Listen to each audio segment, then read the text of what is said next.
Morning बच्चों, कैसे हैं आप सभी। हमेशा की तरह सभी लोग अच्छे हैं और अपनी पढ़ाई को आप बहुत मन लगाकर कर रहे होंगे। तो बच्चों, अभी हम लोगों ने न्यूटन्स लॉज की जो सीरीज स्टार्ट करी है, लॉज ऑफ मोशन की या न्यूटन्स लॉज ऑफ मोशन की, जिसको एनएलएम कहते हैं, उसमें पहला वीडियो आप लोगों को बहुत अच्छी तरह समझ में आ गया होगा। उस वीडियो के लेक्चर में हम लोगों ने concept of force, concept of inertia and Newton's first law को डिस्क्राइब किया और उनकी सारी कंडीशंस को समझा कि ये क्या क्या होता है और इनको कैसे हम लोग पॉइंट ऑफ व्यू से अगर देखें, एग्जाम के पॉइंट ऑफ व्यू से, तो उसमें क्या क्या चीज़ें इंपॉर्टेंट होती हैं। ठीक है, सभी को पूरा टॉपिक समझ में आ गया था। तो इस प्रकार सब लोग लगातार मेहनत करते रहें और आज का जो हमारा टॉपिक है वो उसी टॉपिक से रिलेट है जिसको बोलते हो Newton's first laws of motion. और इस वीडियो में हम लोग किसी भी बॉडी की इक्विलिब्रियम कंडीशन अर्थात संतुलन की स्थितियों को न्यूटन्स फर्स्ट लॉ या इनर्शिया के लॉ से कैसे रिलेट करते हैं, उन सारी कंडीशंस के आज हम लोग कुछ इंपॉर्टेंट प्रॉब्लम्स को लगाएंगे और आप सीखोगे कि ऐसे क्वेश्चंस को कैसे अप्लाई किया जाता है। जब एग्जाम में कोई क्वेश्चन इस प्रकार का आता है तो देखने में कभी कभार लगता है कि क्वेश्चन कैसे लगेंगे, टफ प्रॉब्लम है क्या, लेकिन कहीं कुछ नहीं है। अगर आपको इक्विलिब्रियम आता है तो आपको न्यूटन्स फर्स्ट लॉ आता है। न्यूटन्स फर्स्ट लॉ में केवल थ्योरी का नॉलेज हम लोगों को नहीं होना चाहिए। न्यूटन्स फर्स्ट लॉ की जो कंडीशन थी कि किसी भी बॉडी पर लगने वाला जो नेट फोर्स है वो जीरो होगा, और अगर कोई बॉडी पर लगने वाला नेट फोर्स जीरो है तो एफ नेट जीरो और ए नेट जीरो, इन पर आधारित प्रॉब्लम्स को आज हम लोग इस वीडियो के अंतर्गत समझने का प्रयास करेंगे और कुछ इंपॉर्टेंट क्वेश्चंस को लगाएंगे जो आपके कंपटीशन एग्जाम के लिए बहुत ही इंपॉर्टेंट होते हैं और 11th के एग्जाम में भी ये सारे क्वेश्चन बहुत ही इंपॉर्टेंट होते हैं। तो सभी लोग मन लगा करके पढ़ाई करें, कॉपी पेन निकाल लें और दोबारा फिर से तैयारी की ओर अग्रसर हो जाएं और ध्यान दें आज के टॉपिक को, equilibrium of the object under given forces. दिए गए बलों के अंतर्गत किसी भी वस्तु का संतुलन कैसे होता है और उसको हम लोग कैसे स्टडी करते हैं। तो बच्चों, अभी हम लोगों ने लास्ट लेक्चर में यह स्टडी किया था कि अगर कोई बॉडी इक्विलिब्रियम में है, उस पर चाहे जितने भी फोर्सेस लगे हों, अगर किसी वस्तु पर कोई दो बल लगे हों F1 और F2, तो इक्विलिब्रियम कंडीशन कहती है F1 plus F2 is equal to 0 होना चाहिए। ठीक है, जिसको हम लोग बोलते हैं sigma F net is equal to 0। सारे फोर्सेस का एल्जेब्रिक सम 0 होना चाहिए। फिर उसके बाद हम लोगों ने ये ध्यान दिया कि अगर किसी बॉडी पर एक साथ कई सारे फोर्सेस लगा दिए जाएं, ठीक, तो इनका भी एल्जेब्रिक सम क्या होना चाहिए, 0। F1 plus F2 plus F3 is equal to 0। और फिर हम लोगों ने स्टडी किया कि किसी भी बॉडी पर लगने वाले नेट फोर्सेस के एक्स और वाई डायरेक्शन में जितने भी फोर्सेस होते हैं उन सब के कंपोनेंट भी 0 होना चाहिए। That means sigma F X is equal to 0 और sigma F Y is equal to 0। X अक्ष की दिशा में लगने वाले सभी बलों का वेक्टर सम या बीजगणितीय योग 0 होगा और वाई डायरेक्शन में जितने भी फोर्सेस हैं उन सब का एल्जेब्रिक सम या वेक्टर सम भी क्या होगा, 0 होगा। जैसे डोरियों का केस हम लोगों ने स्टडी किया था, याद करिए लास्ट वीडियो में हम लोगों ने न्यूमेरिकल को लगाया भी था। जो बच्चे अभी नए हम लोगों के साथ में जुड़े हैं या जो नए लोग वीडियो को देख रहे हैं, वो लोग Newton's laws of motion part 1 competition physics by Ashish sir YouTube में सर्च करें और इस वीडियो को जाकर के जो लास्ट वीडियो है उसको अच्छी तरह स्टडी करें। ठीक है, और जिन लोगों ने पिछला वीडियो देखा होगा उनको सारी बातें और अच्छी तरह क्लियर हो रही होंगी। और जो डायरेक्ट इसको देख रहे हैं, है ये भी सिंपल, आप सीधे समझ सकते हो, लेकिन फिर भी अगर आप पहले वाले वीडियो को देख लेते हो तो आपको और अच्छी तैयारी हो जाएगी। ठीक है, और अगर सब्सक्राइब नहीं किया चैनल को तो जल्दी से सब्सक्राइब करें और आगे की ओर बढ़ें। तो हम लोगों ने स्टडी कर लिया था कि अगर स्ट्रिंग का केस है, जैसे कोई स्ट्रिंग है, उसका टेंशन फोर्स है अगर T और ये वर्टिकल से कोई एंगल बनाती है थीटा, ठीक है, तो इसका x डायरेक्शन में जो कंपोनेंट होगा Tx और y डायरेक्शन में जो कंपोनेंट होगा Ty। तो जितने भी forces along the x axis होंगे इनका भी एल्जेब्रिक सम क्या होगा, 0, सिग्मा Tx 0। और जितने भी फोर्सेस y एक्सिस के अलोंग होंगे इनका भी एल्जेब्रिक सम क्या आएगा, 0। Means sigma Tx is equal to 0 and sigma Ty is equal to 0। T को हम लोग बोलते हैं tension force along x axis, तो Tx हो गया, और Ty को बोलते हो tension force along y axis. ये सारे फार्मूले इक्विलिब्रियम के हैं, संतुलन के हैं, और ये इक्विलिब्रियम जो होता है ध्यान रखना वो न्यूटन न्यूटन्स फर्स्ट लॉ के स्टेटमेंट से ही आता है कि कोई बॉडी अगर रेस्ट में है तो रेस्ट में मेंटेन है, अगर कांस्टेंट स्पीड से चल रही है तो लगातार चलेगी जब तक कि उस पर लगने वाला या जब तक उस पर कोई एक्सटर्नल फोर्स अप्लाई ना किया जाए। इसका मतलब क्या हुआ कि अगर सिग्मा एफ नेट 0 है तो बॉडी का एक्सीलरेशन भी क्या होगा 0, और ऐसी कंडीशन को हम लोग क्या बोलते हैं इक्विलिब्रियम, मींस संतुलन की दशा। रफ कर दिया जाए इसको, चलें आगे की ओर समझते हैं। इक्विलिब्रियम, संतुलन बहुत ही आवश्यक है इक्विलिब्रियम को पढ़ना। इसका एक छोटा सा एग्जांपल हम लोगों ने एक क्वेश्चन लगाया था बेटा। हमने कहा था कि यहां पर एक रिजिड वाल है, एक रिजिड वाल ये भी है, दो डोरियां हैं, इस प्रकार क्लैंप हैं, एक m मास की बॉडी है यहां जोड़ी गई है, इसका टेंशन T1, इसका tension T2, this angle is theta, this is वाल 1, दिस इज वाल 2, और आपको बच्चों क्या निकालना था T1 और T2। क्लियर? क्वेश्चन याद है सभी को? इसका तरीका पता है, जिनको ना पता हो वो लोग ध्यान से समझें। सबसे पहले हम लोगों ने T1 को दो कंपोनेंट में रिजॉल्व किया था। ये कंपोनेंट था T1 cos थीटा और ये वाला कंपोनेंट था T1 sin theta. Clear? T1 cos theta और T1 sin थीटा। और यहां पर बॉडी का वेट क्या था mg, और इक्विलिब्रियम कंडीशन हम लोगों ने लगाई थी सिग्मा Tx0। तो T1 cos थीटा किसको मैच कर रहा था? T1 cos theta that is equal to T2, और उसके बाद हम लोगों ने कंडीशन लगाई थी sigma Ty is equal to 0, और sigma Ty is equal to 0 से हम लोगों ने स्टडी किया था T1 sin theta that is equal to mg। बस इनमें वैल्यूज को पुट करो और आंसर को निकालो। कहीं पे भी प्रॉब्लम दी जाए, आपको अगर m की वैल्यू दी जाएगी तो m यहां पर रख देना, g की वैल्यू जानते हो 9.8, थीटा की वैल्यू आपको पता हो। आप देख सकते हो इसका एक क्वेश्चन मैंने लास्ट वीडियो में सॉल्व किया भी था, लेक्चर के लास्ट में, आप उसको भी देख सकते हैं। तो इस प्रकार ऐसे क्वेश्चंस को हम लोग सिंप्लीफाई करते हैं। डोरियों की पोजीशन बेटा कुछ भी बदल दें, आप बिल्कुल भी कंडीशन में परेशान नहीं होंगे। क्वेश्चन में आपको हमेशा ये दो फार्मूले अप्लाई करने हैं, सिग्मा Tx0 और साथ में sigma Ty is equal to 0। कर ले जाओगे सभी लोग? अच्छा, अब अगर हम लोग स्ट्रिंग की कंडीशन को बदल दें, अब अगर हम लोग स्ट्रिंग की कंडीशन को बदल दें, सेकंड कॉन्सेप्ट पे आप ध्यान दें, जिसमें हम लोगों ने स्ट्रिंग की कंडीशन को बदल दिया। एक वाल हम लोगों ने कर दिया वर्टिकल ऐसे, और दूसरी वाल हम लोगों ने कर दी हॉरिजॉन्टल। ये वर्टिकल, ये हॉरिजॉन्टल, ये दो वाल हम लोगों ने ऐसे करके सपोर्ट कर दी। और यहां पर कोई भी एक ब्लॉक हम लोग अगर लगा दें, आप ऐसे समझ लो, ठीक, m मास का एक ब्लॉक है, दिस इज वाल 1 और दिस इज वाल 2। सबको क्लियर हो गया? अगर इस डोरी के टेंशन फोर्स को लेट करें T1 और इस एंगल को लेट करें थीटा, और इस डोरी का टेंशन फोर्स T2, अब आपको वैल्यू अगर निकालना हो T1 और T2 की, तो आप लोग कैलकुलेशन को कैसे करोगे? क्वेश्चन आपको समझ में आ गया?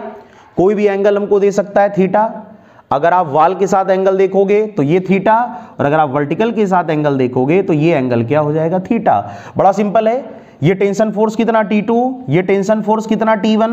तो सबसे पहले बॉडी का वेट क्या होगा? mg, जो हमेशा किधर होगा?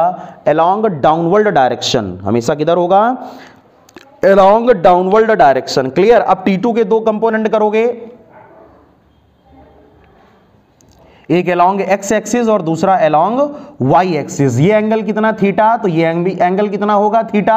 तो जब ये T2, तो T2 का ये कंपोनेंट आएगा T2 cos थीटा, और T2 का ये कंपोनेंट आएगा T2 sin थीटा। फिगर सबको समझ में आ गया? अब हम लोग अगर यहां पर ध्यान से देखें, इस डायग्राम को अलग से बना लें, फ्री बॉडी डायग्राम, तो ये ऊपर की ओर जो कंपोनेंट है T2 का, वो T2 cos थीटा, इधर की ओर जो टेंशन फोर्स है डोरी का वो T1, वेट mg जो है ब्लॉक का वो डाउनवर्ड, और बाईं तरफ जो कंपोनेंट है वो बच्चों कौन सा है? T2 sin theta. इसके अलावा तो कोई फोर्सेस इसमें है नहीं। आप लोग ध्यान से देखें, ये जो m मास की बॉडी है इसको पॉइंट मास हम लोगों ने अज्यूम कर लिया, बिंदु द्रव्यमान, इसको बोलते हो free body diagram, FBD। Clear? तो हम लोगों ने FBD बना दी बच्चों। अब आप ध्यान से देखें, हम लोग इक्विलिब्रियम की पहली कंडीशन लगाएंगे, now from now from sigma T X is equal to 0, X axis में जितने भी, एफ लिख दें क्या, एक्स एक्सिस में जितने भी फोर्स हैं उनका एल्जेब्रिक सम 0 होना चाहिए। तो एक्स एक्सिस में क्या क्या है, T1, और इधर की ओर क्या है, T2 साइन थीटा। तो T1 किसके इक्वल होगा, T2 साइन थीटा के। So we can written this T2 sine theta that is equal to T1, equation number 1। Now again from sigma F Y is equal to 0, sigma F Y is equal to 0, और Y axis में जो component है वो T2 cos theta. तो यहां पर हम लोग क्या लिखेंगे, T2 cos थीटा, और that is equal to mg, equation number 2। Now again problem can be easily solved. अब हम आसानी से इस प्रॉब्लम को सिंप्लीफाई कर सकते हैं। इन दोनों इक्वेशंस को सॉल्व करके हम लोग T1 और T2 की वैल्यू को निकाल सकते हैं। और अगर हमको इनमें से टेंशन फोर्स गिवन हो, मास गिवन हो, एंगल पूछ दिया जाए कि बताइए ये वाली डोरी वर्टिकल से यानी ऊर्ध्वाधर से कितना एंगल बनाती है, तो हम इनको डिवाइड करके थीटा की वैल्यू को आसानी से निकाल सकते हैं। कैसे, आप देखो, ये तो पहला पार्ट हो गया, इनसे हम लोग T1 और T2 फाइंड आउट कर लेंगे क्वेश्चन में, ठीक है, इससे T1 और T2 आ जाएगा। और अगर सेकंड पार्ट की हम लोग जाएं और सेकंड पार्ट की ओर जाएं और इन दोनों इक्वेशंस को हम लोग डिवाइड कर दें यानी भाग दे दें, तो T2 साइन थीटा और अपॉन में क्या चलेगा बच्चों, T2 cos theta is equal to क्या चल रहा है, T1, और यहां पर क्या चल रहा है, mg, T2 से T2 cancel, so tan theta is equal to T1 upon mg। और अगर आप यहां से थीटा की वैल्यू को फाइंड आउट करना चाहो तो tan inverse T1 upon mg। बहुत आसान है। तो ऐसे क्वेश्चन में भी दो स्टेप हो सकते हैं एग्जाम में। जो भी क्वेश्चन आपको मिले, या तो पहला कंडीशन ये हो सकती है कि आप दोनों डोरियों में टेंशन फोर्स T1 और T2 को फाइंड आउट करें, और या तो दूसरी कंडीशन आपकी ये हो सकती है कि आप ये बताएं कि जो दूसरी वाली डोरी है वो वर्टिकल से अर्थात ऊर्ध्वाधर से कितना एंगल बनाती है। पूरा कॉन्सेप्ट सभी को क्लियर हो गया? फिर से एक बार डायग्राम बता दें क्या।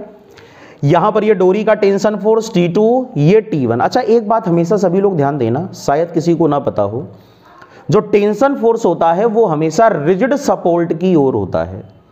आप ये सोच रहे होंगे कि सर ने इधर कैसे बना दिया। तनाव बल की दिशा, डोरी में जो भी टेंशन फोर्स होता है वो दृढ़ सिरे की ओर होता है। तो यहां पर रिजिड एंड ये है तो टेंशन फोर्स इधर होगा T1, यहां पर रिजिड एंड ये है तो टेंशन फोर्स इधर होगा T2। तो T1 और T2 दोनों की डायरेक्शन किधर है, T1 और T2 दोनों की डायरेक्शन रिजिड सपोर्ट की ओर अर्थात दृढ़ आधार की ओर है। बात आपको क्लियर हो गई? तो अब हमको ये पता चल गया कि जो रिजिड सपोर्ट होंगे उसी डायरेक्शंस में या उसी तरफ क्या होगा, T1 और T2। तो M का जो वेट होगा वो mg डाउनवर्ड, तो इसको नीचे दिखा दिया। ये टेंशन फोर्स T1, ये टेंशन फोर्स T2, T2 के दो component T2 cos theta, T2 sin theta. T1 ने इसको बैलेंस किया, mg ने इसको बैलेंस किया। दोनों इक्वेशंस को हमने लिखा, वैल्यू नहीं दी थी तो हमने कुछ नहीं किया, वैल्यू दी जाती तो वैल्यू को रख करके हम लोग इसको इजीली से सॉल्व कर सकते थे। उसके बाद अगर हमको इसमें टेंशन फोर्स दे दिया जाए तो इस फार्मूले की हेल्प से अगर T1 की वैल्यू हमको पता हो, m की वैल्यू पता हो, g की वैल्यू पता हो, तो इसकी हेल्प से हम लोग थीटा की वैल्यू को भी आसानी से फाइंड आउट कर सकते हैं, आसानी से पता लगा सकते हैं। तरीका क्लियर हो गया? तो इसको हम लोग डायग्राम को क्या बोलते हैं, फ्री बॉडी डायग्राम। किसी भी वस्तु पर कार्य करने वाले जितने भी बल होते हैं, किसी भी ऑब्जेक्ट पर लगने वाले जितने भी फोर्सेस होते हैं, उनको अगर अलग से वेक्टर डायग्राम से शो किया जाए, उनको अगर वेक्टर हेल्प से हम लोग रिप्रेजेंट करें, तो वो जो डायग्राम बनता है उसी डायग्राम को हम लोग बच्चों क्या बोलते हैं, फ्री बॉडी डायग्राम। और ये जो फ्री बॉडी डायग्राम है ये हमको क्या बताता है, T1 और T2। कंडीशन आपको समझ में आ गई? तो T1 और T2 की वैल्यू क्या होती है, जो हमको न्यूमेरिकल में डेटा दिया जाएगा उससे हम लोग T1 T2 को निकाल लेंगे, और अगर एक वैल्यू हमको दी जाए तो हम लोग थीटा की वैल्यू को आसानी से फाइंड आउट कर लेंगे। ठीक है, नोट कर लेंगे जल्दी से। क्लियर हो गया बच्चों कॉन्सेप्ट? ठीक है, अब इसमें अगर वैल्यूज हमको दे दी जाए तो हम लोग क्वेश्चन को सॉल्व कर लेंगे। अब जैसे देखिए यहां पर अगर हमको थीटा की वैल्यू दे दी जाए 37 डिग्री, और मास चलो हम लोग ले लेते हैं सपोज दैट 2 kg। ठीक, मास हमने कितना ले लिया, 2 kg, और थीटा की वैल्यू कितनी ले ली, 37।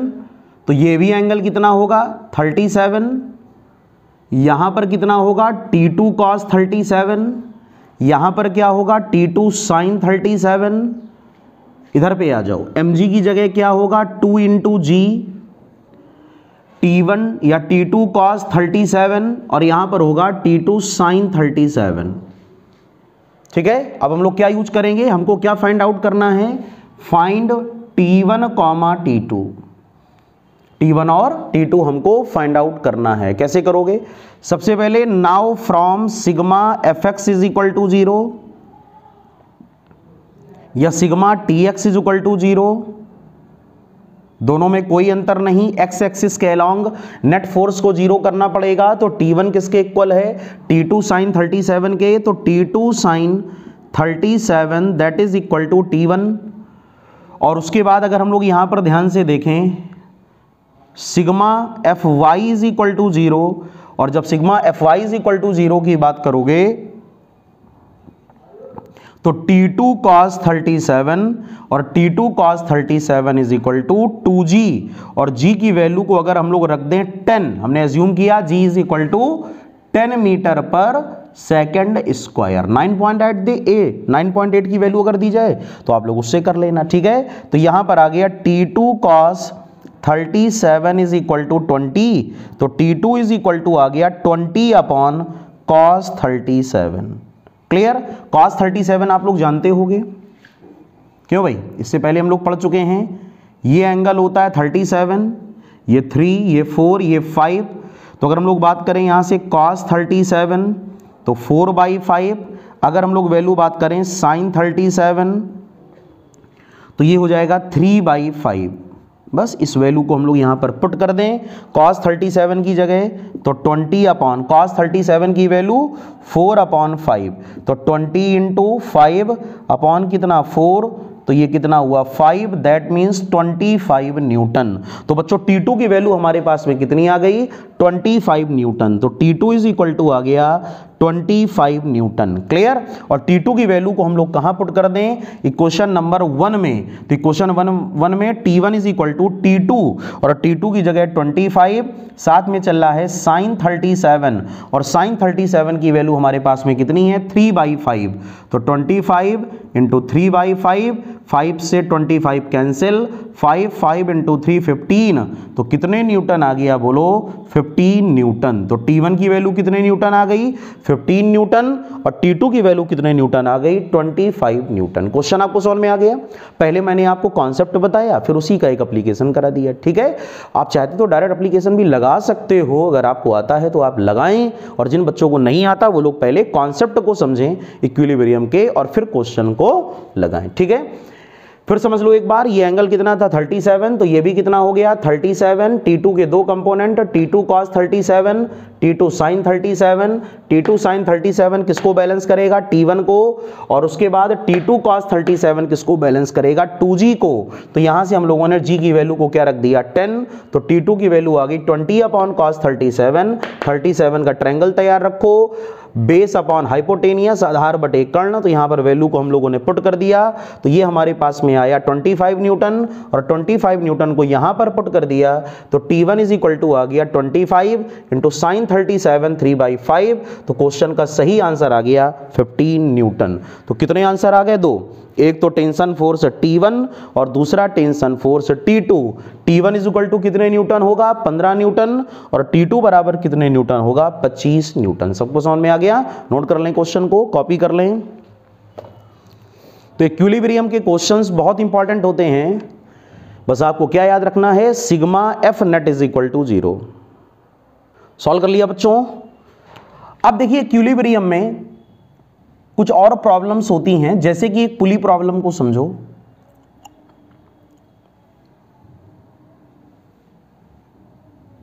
कोई भी एक रिजिड वॉल, उससे दो पुली कनेक्ट की गई हैं, और इन दोनों पुली से एक स्ट्रिंग पास होती है, जिससे एक मास लटकाया गया है √2m का, और डोरी का जो दूसरा सिरा है वहां से मास सस्पेंड है m। ठीक है, इंपॉर्टेंट क्वेश्चन है। और ये एंगल आपको दिया गया है थीटा। ठीक है, क्वेश्चन में आपसे ये कह रहा है कि आपको बताना है find values of theta, value of theta. This is pulley P1 और दिस इज P2। आपको निकालना है find out value of angle theta. आपको थीटा की वैल्यू को फाइंड आउट करना है। क्वेश्चन आपको समझ में आ गया? क्वेश्चन आपको ये कह रहा है कि एक लाइट स्ट्रिंग है, हल्की डोरी, वो दो घिरनियों के ऊपर से होकर जाती है और उससे एक √2m मास को टाइट किया गया है जो वर्टिकल से एंगल बनाता है थीटा। आपको थीटा की वैल्यू को निकालना है। किस वैल्यू को निकालना है? थीटा की वैल्यू को। सॉल्व किया जाए क्वेश्चन को। सबसे पहले एक काम करो, जो डोरियां हैं इनके टेंशन फोर्स को उलट करो। ठीक है, तो चूंकि ये जो डोरी पूरी है ये एक सिंगल स्ट्रिंग है, दो अलग अलग डोरियां नहीं है, दो पुलीज हैं, स्ट्रिंग एक है, तो यहां पर टेंशन फोर्स होगा कैपिटल T ऊपर की ओर, यहां भी कैपिटल T ऊपर की ओर, यहां भी कैपिटल T ऊपर की ओर और यहां पर भी कैपिटल T ऊपर की ओर। अभी हमने आपको क्या बताया था कि जो टेंशन फोर्स होता है वो हमेशा रिजिड सपोर्ट की ओर होता है। तो यहां पर टेंशन फोर्स इधर ऊपर, यहां पर टेंशन फोर्स इधर ऊपर, ये टेंशन फोर्स पुली की तरफ और ये टेंशन फोर्स पुली की तरफ। क्लियर हो गया बच्चों? अब आप लोग जरा ध्यान से देखें डायग्राम को। जो टेंशन फोर्स है कैपिटल T, उसके यहां पर अगर हम लोग दो कंपोनेंट कर लें तो T का एक कंपोनेंट होगा T cos थीटा और एक कंपोनेंट होगा T sin थीटा। और इस वाले टेंशन फोर्स के भी दो कंपोनेंट कर लें तो ऊपर की ओर फिर से होगा T cos थीटा और इस ओर होगा T sin थीटा। इतनी बात सबको समझ में आ गई? T cos थीटा और T sin थीटा तो आप समझ गए। बोलो, T cos थीटा और T sin थीटा आपको समझ में आ गया। यहां पर जो वेट होगा वो mg डाउनवर्ड और यहां पर भी जो वेट होगा वो mg डाउनवर्ड होगा।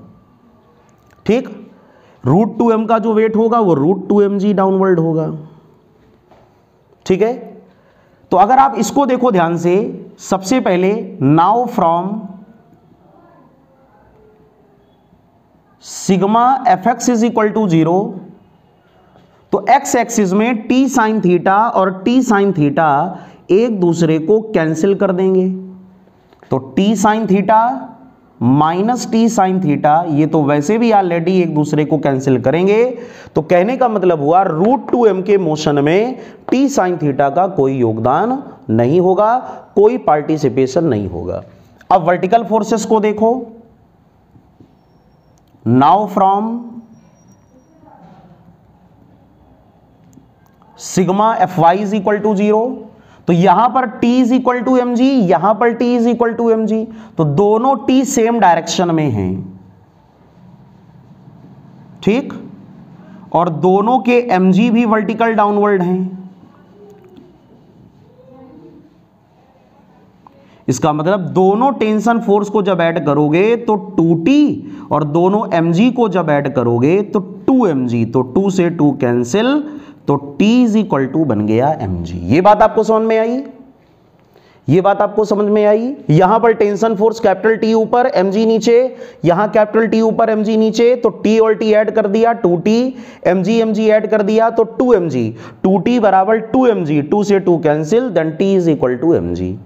और ध्यान दो, √2m की अगर हम लोग बात करें तो जो √2m का मास है बच्चों, √2m का जो मास है, इस पर नीचे की ओर √2mg और ऊपर की ओर जो कंपोनेंट हैं T cos थीटा और T cos थीटा दोनों ऐड हो जाएंगे तो बनेगा 2T cos थीटा। इसका मतलब इसकी इक्विलिब्रियम की इक्वेशन क्या बनेगी? 2T cos theta is equal to √2mg। Clear? अगर हम लोग उसको डिवाइड कर दें, यहां पर या तो T की जगह mg रख दें या डिवाइड कर दें, बात एक ही है, ऑन डिवाइड। मैंने यहां इसको डिवाइड लिख दिया तो हुआ 2T cos थीटा अपॉन ये कितना बना T और इज इक्वल टू यहां पर बन गया √2mg। क्लियर? अपॉन कितना mg, mg से mg कैंसिल, टी से टी कैंसिल, तो 2 cos theta is equal to √2, तो cos theta is equal to √2/2, ऊपर नीचे √2 का मल्टीप्लाई, √2 इंटू √2 2 अपॉन √2, 2 से 2 कैंसिल, 1/√2, और जब cos theta is equal to 1/√2 तो ये value cos 45, that means theta is equal to value कितनी आ गई 45 degree. This is the answer. इसका मतलब ये जो डोरी होगी, इसका मीन क्या हुआ, ये जो डोरी है ध्यान रखना, ये वर्टिकल से कितना एंगल बना रही है 45 degree. This problem is totally based on the equilibrium concept. ये सवाल पूरी तरह इक्विलिब्रियम यानी संतुलन के नियम पर आधारित है, तो इसमें हम लोगों ने पुली को यूज करके इक्विलिब्रियम के कॉन्सेप्ट को कर लिया। ठीक है, नोट कर लें जल्दी से। क्वेश्चन में हमको क्या निकालना था, क्वेश्चन में हमको थीटा की वैल्यू को फाइंड आउट करना था। तो थीटा की वैल्यू को फाइंड आउट करने का ये सिंपल सा मेथड है, sigma tx0 sigma ty0 vertical की कंडीशन को लगाकर आंसर को हम लोगों ने सिंप्लीफाई कर लिया। रब कर दें बच्चों। चलो, तो इस प्रकार हम लोगों ने ये देखा कि पुली के केस में भी इक्विलिब्रियम को सिंप्लीफाई कर सकते हो, या पुली की कंडीशन में भी इक्विलिब्रियम कंडीशन को हम लोग लगाते हैं, है ना। अब अगर यहीं पर एक सिंगल पुली होती, अगर यहां पर एक सिंगल पुली दी जाती तो भी हम लोग क्वेश्चन को कर सकते थे। जैसे, फिर से ध्यान दो, हमारे पास एक फ्रिक्शनलेस पुली है और मासलेस पुली है। इससे दो मास हम लोगों ने लटका दिए M1 और M2,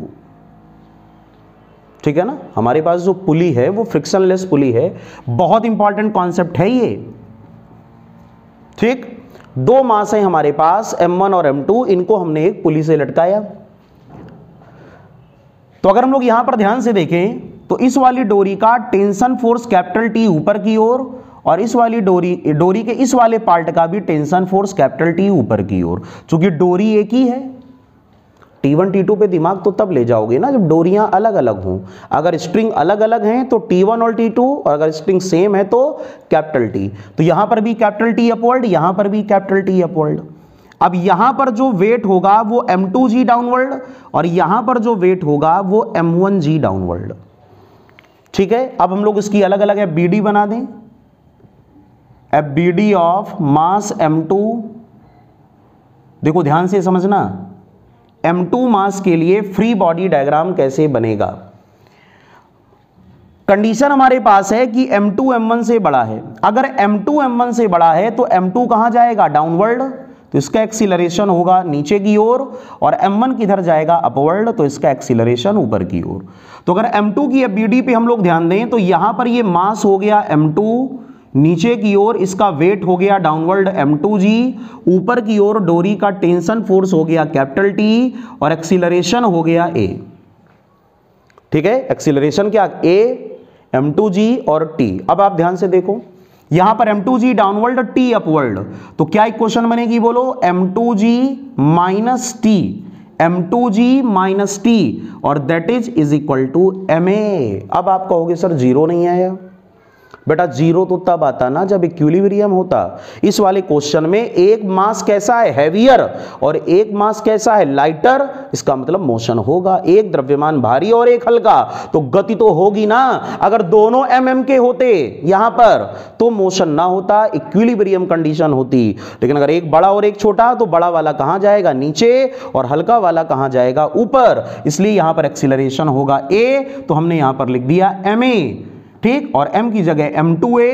और अगर हम लोग यहां पर बात करें FBD ऑफ मास M1, तो M1 वाले अगर आप मास को देखो तो वेट होगा M1G डाउनवर्ड, ऊपर की ओर टेंशन T, और ये मास ऊपर जा रहा है, इसका मतलब T माइनस M1G, तो आप T माइनस लिखोगे M1G, और that is equal to M1A। इस प्रकार पुली में अगर जो ब्लॉक्स लगे हैं यदि उनमें एक्सीलरेशन होगा तो इक्वेशंस को ऐसे बनाओगे, और अगर एक्सीलरेशन ना होता, एक्सीलरेशन ना होने का मतलब क्या है बेटा, एक्सीलरेशन ना होने का मतलब है M1 is equal to M2 is equal to M। अगर दोनों मास सेम हो पुली से जो मास कनेक्ट हैं अगर वो दोनों सेम हो, ध्यान रखना, तो ऐसी कंडीशन में इसमें कोई एक्सीलरेशन नहीं होगा। a इज इक्वल टू 0, और जब a इज इक्वल टू 0 तो यहां पर वेट mg डाउनवर्ड, यहां पर weight mg downward, tension force upward, tension force upward, तो फार्मूला क्या बनेगा, t is equal to mg, और दूसरे वाले का भी फार्मूला क्या बनेगा, t is equal to mg, क्योंकि इस बार यहां पर एक्सीलरेशन क्या होगा, 0। एक्सीलरेशन 0 क्यों होगा, क्योंकि दोनों मासेस कैसे हैं, सेम। तो अगर घिरनी से लटके दोनों मास सेम होंगे तो कोई एक्सीलरेशन नहीं, और अगर मास डिफरेंट होंगे तो एक्सीलरेशन होगा, जो कि स्वाभाविक है। और क्वेश्चंस को इस प्रकार सिंपलीफाई किया जाएगा। कर ले जाओगे सभी लोग, वैल्यूज दे दें तो आप क्वेश्चन को निकाल सकते हो। नोट कर लें, जल्दी से नोट करें। यह भी एक पुली पर आधारित सवाल था, उसका तरीका मैंने आपको बताया कि आप कैसे क्वेश्चंस को करोगे।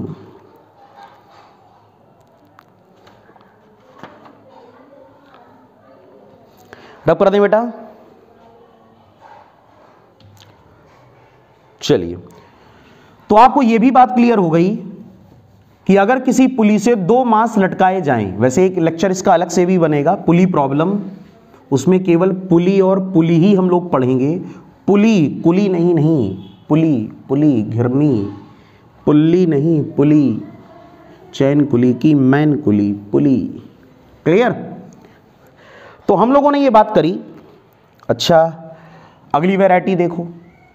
जैसे हम लोगों ने कहा कि कोई रिजिड सपोर्ट है, यहां से दो डोरियां ऐसे बांधी गई, ठीक, और यहां से एक मास को ऐसे लटकाया गया। क्लियर?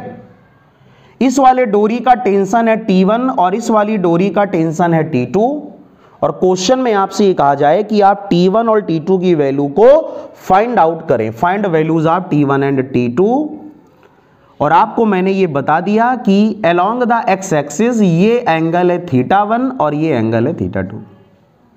एक्स एक्सिस के साथ डोरियां जो एंगल बनाती हैं वो θ1 और θ2। वैल्यू बाद में रख देना, पहले तरीका समझो। ऐसा अगर कोई क्वेश्चन आ जाए पेपर में जिसमें दो अलग अलग स्ट्रिंग्स दी जाएं, दो अलग अलग डोरियां दी जाएं, तो ऐसे क्वेश्चंस को कैसे सिंपलीफाई करोगे? बड़ा सिंपल है। पहले तो आप यहां फोर्सेस बनाओ। m मास का जो वेट होगा वो mg किधर होगा, डाउनवर्ड।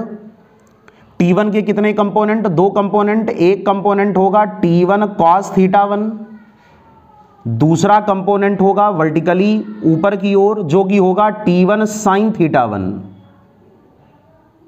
क्लियर? ऐसे ही T2 के दो कंपोनेंट होंगे, एक होगा T2 cos θ2 और एक होगा, T2 यहां लिख दें, और एक होगा T2 sin θ2। समझ में आ गया? डायग्राम बिगड़ गया ना? अरे पहले वाला तो समझ में आ गया था, बाद में हमने कंपोनेंट किए हैं। और नीचे की ओर वेट क्या है, mg। देखो एक बात हमेशा याद रखा करो, जब हम लोग FBD को बनाते हैं तो मास को हमेशा पॉइंट मास यानी बिंदु द्रव्यमान की तरह ट्रीट करते हैं, मानते हैं कि कोई पॉइंट मास है। तो ये जो मास m है, अगर इसको पॉइंट मास बना दें तो वेट mg डाउनवर्ड, इसमें इस ओर जो कंपोनेंट है वो T1 cos θ1, इधर की ओर जो कंपोनेंट है वो T2 cos θ2, और ऊपर की ओर दो कंपोनेंट हैं और दोनों क्या क्या हैं, एक है T2 sin θ2 और एक है T1 sin θ1। देखो इन दोनों को एक साथ बताओ भाई, इतना फिगर आपको समझ में आया? जो कंपोनेंट एक साथ हैं वो आपको लिखने समझ में आए? तो एक्स एक्सिस में कौन कौन से कंपोनेंट हैं, T1 cos θ1 और T2 cos θ2, और वाई एक्सिस में कौन कौन से, T1 sin θ1 और T2 sin θ2, और डाउनवर्ड डायरेक्शन में कौन सा, mg। तो if mass m is in equilibrium, अगर मास m इक्विलिब्रियम में है, संतुलन में है, तो ये दो शर्तों का पालन करेगा। पहला sigma fx is equal to 0 और दूसरा sigma fy is equal to 0। अगर sigma F X is equal to 0 की बात करोगे तो कौन किसको बैलेंस करेगा? T1 cos θ1 बैलेंस करेगा T2 cos θ2 को। इसका मतलब पहली क्वेश्चन क्या बनेगी? T1 cos θ1 is equal to T2 cos θ2। This is the first equation. और सेकंड इक्वेशन बच्चों क्या बनेगी? सेकंड इक्वेशन बनेगी T1 sin θ1 plus T2 sin θ2 और that is equal to mg। बोलो भाई, ये बात आपको समझ में आई? T1 cos θ1 किसको मैनेज करेगा? T2 cos θ2 को। T1 sin θ1 से क्या ऐड होगा? T2 sin θ1 और इन दोनों का टोटल किसके इक्वल होगा? mg के इक्वल होगा। क्लियर? तो इस प्रकार ये दो इक्वेशंस बन गई। इन इक्वेशंस को हम लोग सिंप्लीफाई करके सॉल्व करके आसानी से T1 और T2 की वैल्यू को पता लगा सकते हैं या T1 और T2 की वैल्यू को ऐड कर सके या T1 और T2 की वैल्यू को फाइंड आउट कर सकते हैं। बोलो भाई, तरीका सबको समझ में आ गया क्या? क्लियर? अब तो क्वेश्चन आप कर ले जाओगे। अगर कोई वैल्यू आपको डेटा दिया जाए तो आप क्वेश्चन को आसानी से फाइंड आउट कर सकते हो। जल्दी से नोट करो। अगर आपको θ1 θ2 की वैल्यू दे दी जाए सवाल में और आपसे कहा जाए कि आप T1 और T2 की वैल्यू को निकालो, देखो बेटा ध्यान से समझा करो। हर क्वेश्चन को लगाने से पहले उसका कॉन्सेप्ट समझना जरूरी है। जो बच्चे डायरेक्ट न्यूमेरिकल में आ जाते हैं बिना तरीका समझे, उनकी तैयारी अधूरी रहती है। तो पहले आप कॉन्सेप्ट को समझा करें, तब आप न्यूमेरिकल्स को लगाया करें। ठीक है? कर लोगे अपने आप? रफ कर दें इसको। चलो भाई, रफ कर दिया। समझिएगा, जैसे जो θ1 है इसकी जगह अगर हम लोग वैल्यू ले लें 30 डिग्री, θ2 की जगह वैल्यू को अगर ले लें 60 डिग्री। दोबारा डायग्राम बना दें, डायग्राम रफ कर दें। एफबीडी बनी रहने देते हैं, क्योंकि एफबीडी तो वैसे ही बनेगी फिर से। ये कोई रिजिड सपोर्ट यहां से दो डोरियों को क्लैंप किया।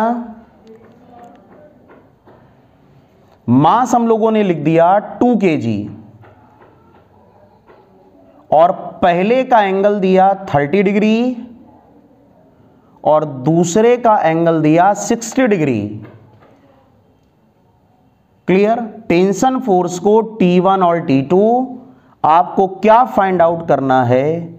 Find values of tension T1 and T2 in the given string. दी गई डोरी में T1 और T2 की वैल्यू को फाइंड आउट करें। कर ले जाओगे? सबसे पहले तो एक काम करो, समझ गए तरीका ना? वही सेम क्वेश्चन है, हमने केवल θ1 θ2 की वैल्यू को यहां पे कर दिया अलग अलग। तो बताओ ये कंपोनेंट क्या होगा? T1 cos 30। ये कंपोनेंट कितना होगा? T2 cos 60। y एक्सिस में ये कंपोनेंट कितना होगा? T1 sin 30। y एक्सिस में ये कंपोनेंट कितना होगा? T2 sin 60।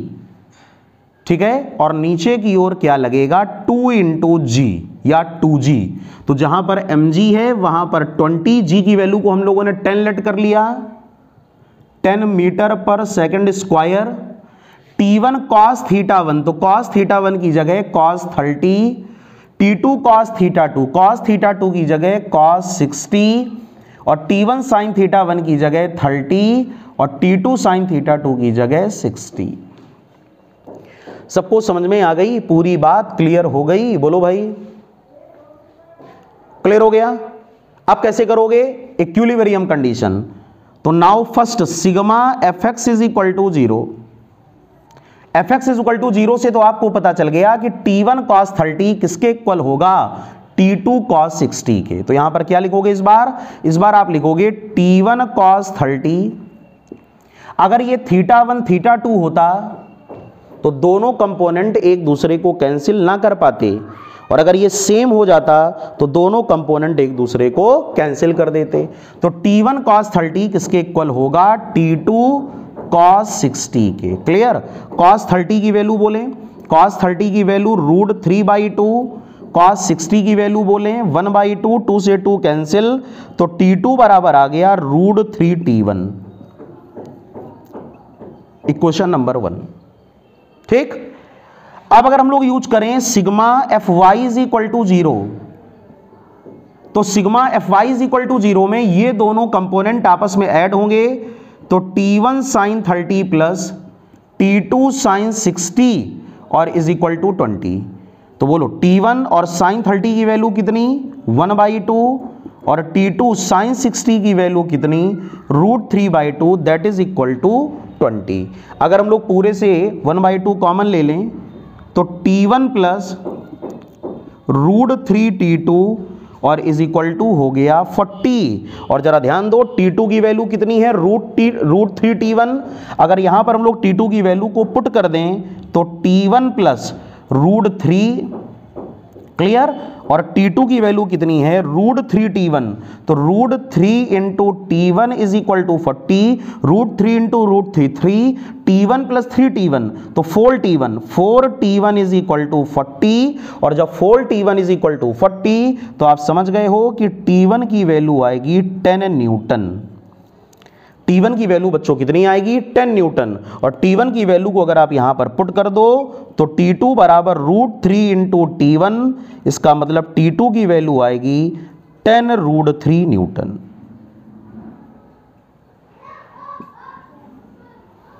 क्लियर? तो T1 कितना आएगा? 40 न्यूटन और T2 कितना आएगा? 10√3 न्यूटन। क्वेश्चन आपको समझ में आ गया? इस प्रकार हम लोगों ने T1 और T2 की वैल्यू को आसानी से फाइंड आउट कर लिया। हो जाएगा? बोलो बच्चों क्वेश्चन जल्दी से नोट कर लें। सबसे पहले cos कंपोनेंट इक्वल कर लिए, T1 cos 30 बराबर T2 cos 60। cos 30 की वैल्यू √3/2, cos 60 की वैल्यू 1/2, 2 से 2 कैंसिल, तो T2 बराबर आ गया √3T1। और वर्टिकल में कौन कौन से फोर्सेस आपस में ऐड हो जाएंगे? वर्टिकल में T2 sin 60 plus T1 sin 30, that is equal to 20, means 2 into G. तो यहां से हम लोगों ने T1 और T2 की वैल्यू को फाइंड आउट कर लिया। ठीक है बच्चों, तो आपको पूरा टॉपिक समझ में आ गया होगा। आई होप आपको पूरी प्रॉब्लम, सारे तरीके अच्छी तरह समझ में आए होंगे। हम लोग क्या लगा रहे थे? इक्विलिब्रियम ऑफ फोर्सेस के क्वेश्चन। इक्विलिब्रियम ऑफ फोर्सेस हमारे कंपटीशन एग्जाम्स के लिए बहुत इंपॉर्टेंट टॉपिक होता है, तो आप लोग ऐसे क्वेश्चंस को मन लगा करके करें। और इन क्वेश्चंस को जब आप सिंप्लीफाई करोगे, जितना ही क्वेश्चन आप लगाओगे उतना ही ज़्यादा तरीके आपको क्लियर होंगे। ठीक है बच्चों, तो सभी लोग अच्छी तरह मन लगा करके तैयारी करते रहें। और वीडियो जिन्होंने चैनल को जिन्होंने सब्सक्राइब ना किया हो वो लोग चैनल को सब्सक्राइब करें, वीडियो को लाइक करें, शेयर करें और बस पढ़ाई में मन लगाएं, अपना ख्याल रखें, अच्छे बच्चों की तरीके पढ़ाई को निरंतर करते रहें। नेक्स्ट वीडियो आगे अगला लेक्चर हम लोग जो स्टार्टिंग करेंगे वो न्यूटन से सेकेंड लॉ ऑफ मोशन का होगा। और Newton second law of motion में हम लोग सीखेंगे कि सेकेंड लॉ क्या होता है, उसकी एप्लीकेशन कैसे सॉल्व किए जाते हैं। और बाद में हम लोग बीच बीच में प्रॉब्लम्स के भी वीडियोस लेकर के आएंगे जो आपके लिए बहुत ही हेल्पफुल रहेंगे। चाहे इसके जितने भी पार्ट में वीडियो बनाने पड़े, लेकिन एक एक स्टेप हम लोग अच्छी तरह स्टडी करेंगे, बिल्कुल भी जल्दबाजी इसमें नहीं करेंगे, जिससे आपकी तैयारी बहुत अच्छी हो। तो उम्मीद है कि आपको सब कुछ अच्छी तरह समझ में आ रहा होगा। बस इसी प्रकार आप लोग तैयारी करते रहें। नेक्स्ट वीडियो में आपसे फिर से मुलाकात होगी, तब तक के लिए जय हिंद, जय भारत।